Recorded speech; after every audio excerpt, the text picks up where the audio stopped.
Trump just pardoned CZ, the founder of Binance. Bro, I am so cooked. My career is over. Worst time to be involved in fraud catching in the world, bro.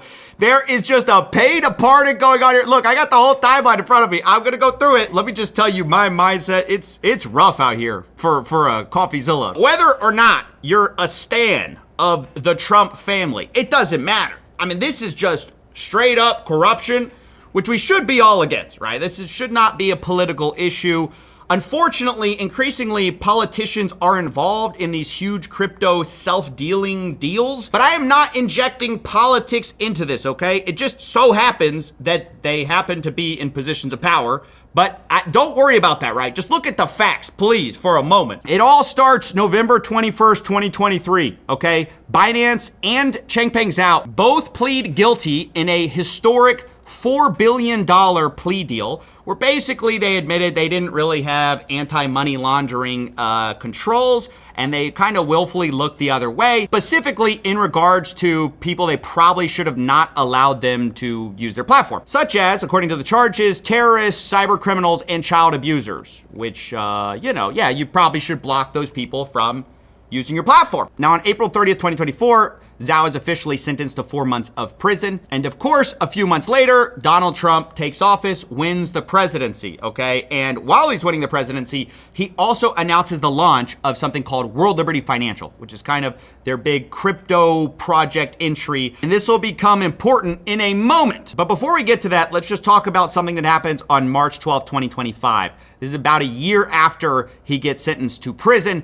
All of a sudden you have a big investor come in and put tons of money into Binance. It's a company called MGX, and they invest a $2 billion stake into Binance. And specifically, they say they're gonna do it in crypto. What kind of crypto is not announced. Now, the next day, it's reported by the Wall Street Journal that Binance has been reaching out to allies of Trump since the year before in talks to strike a business deal with the family as part of a return of the exiled company to the US. It says the possibilities include the Trumps taking a stake in Binance or the deal going through World Liberty Financial. So already you're hearing little rumblings that, okay, maybe they're trying to do a special deal with Binance, and pretty soon we're gonna hear talks of the pardon come up. But while that's happening, March 25th, 2025, World Liberty Financial announces a stablecoin. Now, if you don't know, stablecoins are like this incredible business because you just farm a bunch of yield from treasury bills while people use your stablecoins. The major players are USDT and USDC. It's important to note it's incredibly hard to launch a stablecoin. People don't like using new stablecoins. And so when they launched, a lot of people thought, well, how are they gonna get off the ground from nothing? I mean, yes, it's the president's stablecoin, but what are they gonna do to really make a splash? Well, we got the answer on May 1st, 2025, because it turns out that Abu Dhabi investment into Binance, that $2 billion deal, it was all done through USD1. Now, there's no reason to do it in this currency. You could have done it in BNB. That would actually make a lot more sense.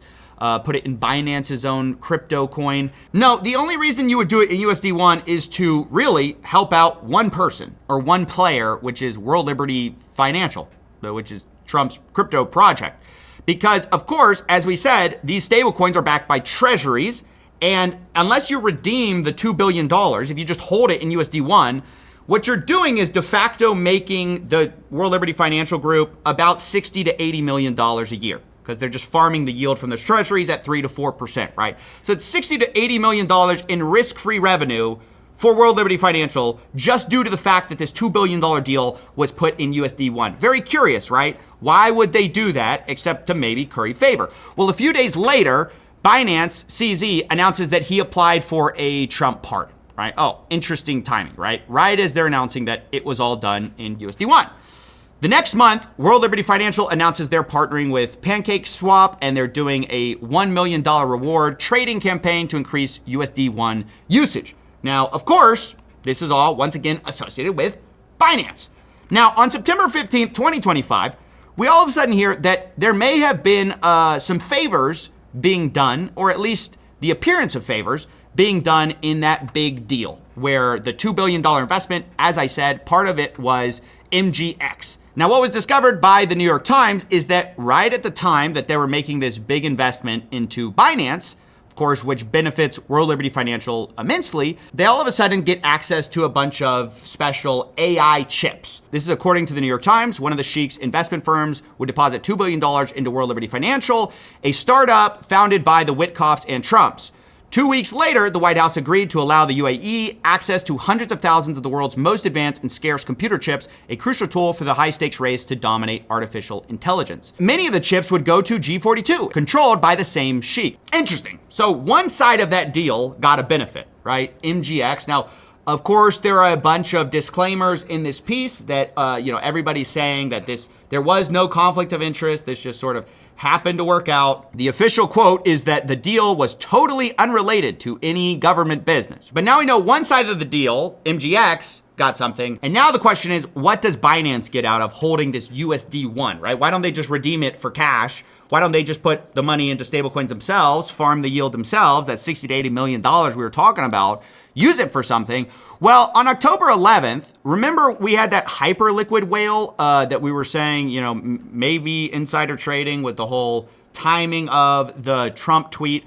Well, interestingly, they are linked to a Polymarket account called Big Winner 01. And a couple weeks ago, they started betting on will Trump pardon Changpeng Zhao in 2025, which was a really kind of like wild bet at the time, like by the end of 2025, because there were only a couple months left, right?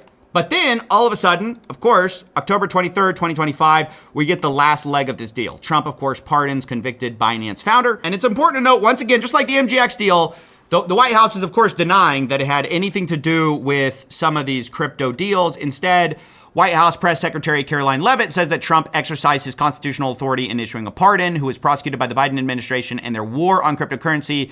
The Biden administration's war on crypto is over. But again, what we saw is that the actual charges had nothing to do with politics. Instead, all the charges were related to anti-money laundering and allowing money to go to basically criminals. They had chats from the chief compliance officer of Binance noting that they should probably not allow money to Iran, North Korea, Syria, Cuba, and Crimea. So, they kind of had him dead to rights. That is why it was such a big deal. And now, basically, that's being kind of wiped away here. The Wall Street Journal first reported on the pardon, says it will likely pave the way for Binance, the world's largest crypto exchange, to return to the U.S. after the company pled guilty. And really, my problem here is, okay, if you want to say, look, we're trying to do less of the crypto, enforcement stuff, we're just trying to loosen controls, that's one thing. But to make the president's family such an obvious beneficiary is so crazy to me. I mean, it's like, even if you're a supporter of Trump, and that's fine, you got to call balls and strikes here. This is insane. It's an insane, corrupt move where it clearly benefits the president, and it clearly is just to make them even more money. It's just gross. I don't know what to say. I didn't even want to cover it because, once again, it's politicians are involved and I hate talking about that stuff, but it is one of the biggest pardons ever of one of the biggest cases against one of the most important crypto people. And it just seems so blatantly corrupt. It's not just that you're pardoning CZ, it's that leading up to it, you're having deals to make money off of that pardon. I mean, you literally can just look at the market cap of USD1 and see the effect this deal has had on this coin. Before they put the investment into this, there was no interest almost in USD1. And all of a sudden, this giant spike is when there was this inorganic investment into USD1, right, by the Binance deal. Almost all of the success of this coin, to the extent it has been successful, was because of this deal. It's just like a pay-to-play obvious thing that's right in front of everyone's face. So, that's basically it. I don't know what else to say. It's ridiculous.